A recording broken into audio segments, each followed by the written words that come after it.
received a call from you earlier in the day. Call from me or somebody at the company? Somebody at the company, I guess. I don't know. Yeah, to help you out here. What number did we call you at? 610-781-5926. Alright, is this Richard? Yes, it is. Alright. Mr. Golden? Yeah. Right? Yes. I think you've got to be kind of familiar with this. Somebody called you, looked like on behalf of the PayPal account. Yes. It was here in our office. Here. Looking at your notes here, it's kind of broad. That would just say that all the account here. Yeah, it was definitely fraud involving PayPal. I mean, you guys just keep calling me and calling me and calling me to no end. And this is...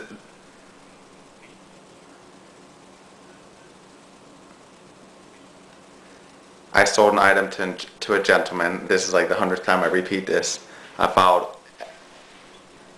That's fine. I followed every single protocol that was in place by PayPal. I followed the terms of service, the seller protection policy, everything else.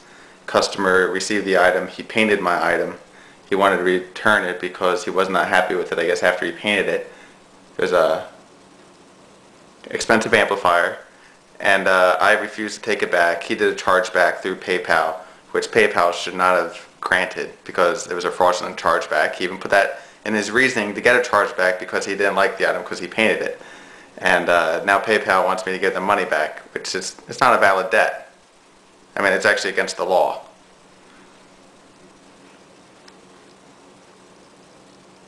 What law got broke? Fraud. I mean, I can't buy a computer from Walmart and then paint it and then take it back to Walmart, can I? Sure they did. They perpetuated it with the customer. It's not on me. Payment through his credit card company. PayPal didn't have any control over that outcome. They do have control over it. No, it's a big misunderstanding. PayPal is only the transaction company, Mr. Golden. They are a middle guy. If your dispute, which is clear, you don't want the item back because this guy's painted it, then you need to work something out with him. PayPal isn't accountable or going to be held accountable for selling disputes. They actually, this seems to be a big problem with these chargebacks. People pay with credit cards and don't like what they buy, or they claim they never get the item, or they see damage. Maybe they just change their mind. Maybe they want to rip you off. I mean, there's a multitude of possibilities there, but in either case, no matter what that disposition is, when you accept a credit card payment through PayPal, you have to agree to be responsible for that payment if it's reversed, because you've agreed to their terms. You click on their user agreement, which says, I have read and agreed to these terms. I'll explain it to you if you like why PayPal cannot control the outcome on a chargeback. PayPal would have, because you're absolutely right, they have seller protection, and you could have worked with PayPal to dispute this, but there's a few requirements that are kind of in between that. Like for one, did you respond to this within the first 10 days that PayPal would have notified you through email? Yes, I actually won my first dispute with PayPal. They actually... PayPal agreed to this, so that's why he went through his credit card company, right? Yes. PayPal wasn't going to refund them. So how can you blame PayPal here? Here's the problem. When the credit card company reverses that payment, PayPal has to refund the credit card company. Right. Not you directly. So what PayPal does is, and this is what you directly agreed to here, is they'll debit your account. Now, let me just look on the PayPal system real quick. I'm pretty sure here that because what most people do is you get the money to your PayPal account and it's transferred to your bank account, right? Yes. Well, I have one question then. I mean, here people are looking for me to refund this money, but where's my amplifier at then that I sold? The buyer has it, and that's the other problem here. No. A lot of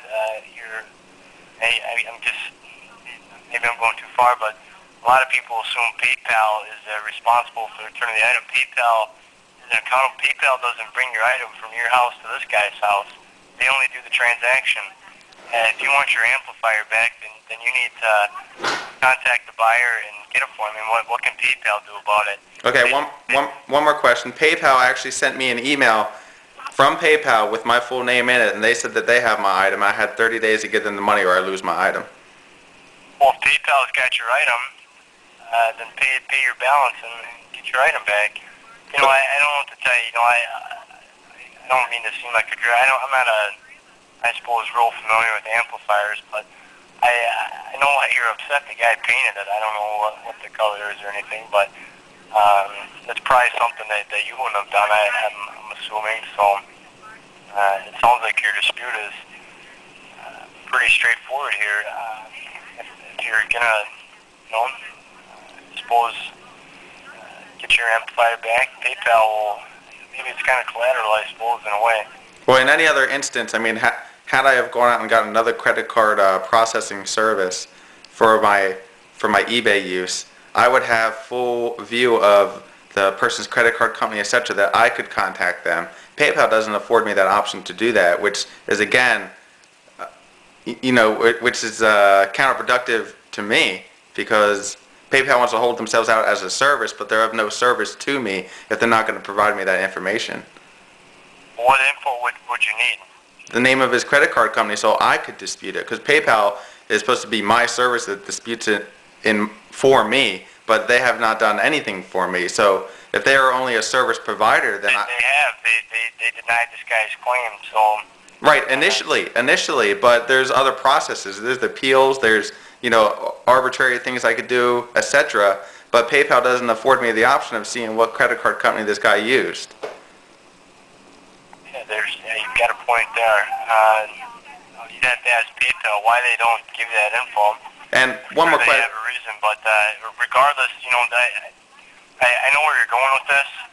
But if that was never an issue, then I would have to. I think it'd be fair if I were to just tell you. Then if that was something you were concerned about, I mean, it's kind of a business risk you chose to take when you use PayPal, then, isn't it?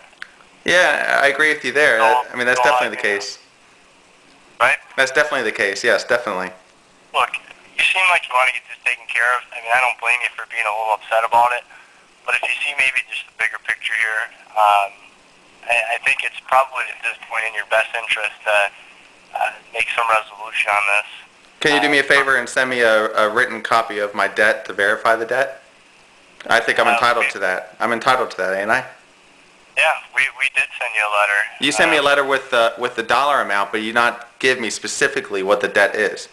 Oh no, we don't actually have to provide that. I mean, I know you could be helpful, but this is a third-party collection agency. If I didn't have access to PayPal's system here, I couldn't tell you what you bought or so. I mean, but weren't you guys bought out or subcontracted by PayPal? No, this is a service that we're providing to PayPal. So we don't purchase their debt. These are all charge-off accounts. Okay. PayPal is, I don't know, are you familiar with how collections works? Sure. Okay. Well, these are charge-off accounts. This isn't any kind of purchase debt that anybody is making commission on or anything here. These are charge-offs. These are all 90-day debts here. And essentially, what we collect here, there's a percentage that stays in our company, and the remainder is to PayPal. But in either case, once it's charged off, PayPal isn't, I suppose it's, you know what a charge-off is, right? They're really not going to handle this anymore. So right. You would make payments or arrangements through us, I suppose, but any disputes or fraud cases go right back to PayPal because we don't have any kind of influence on those. You know, that decision is ultimately made by them, so we just forward it right back to them. But so look, I suppose to just kind of get back to business here. Richard, I don't know what all that meant to you, but if you take my word for it, it really is in your best interest to get this cleared up. What I would do if I were you is pay the balance so you can get your amplifier back. And if for whatever reason you feel you've got some kind of case, maybe this guy, I don't know what the term would be, I suppose, but if he's kind of, I suppose, altered or changed the item, right, then you could probably seek some kind of reimbursement or restitution for that. See, He did the chargeback while he had my items sitting in his living room, which is the chargeback process works that you do a chargeback if you didn't get an item, or if an item came to your house damaged and you promptly send it back, then you do the chargeback. Send it back. Right, and he actually kept it while he did the chargeback. I mean, you can't. Well, that would be, I suppose, outside of the guidelines as far as his end with PayPal. Right. But then again, here's the problem when you use a venue service like that. They're more often than not, PayPal, like I said, they don't bring this, your amp from your doorstep to this guy's doorstep. All they're dealing with are the dollars.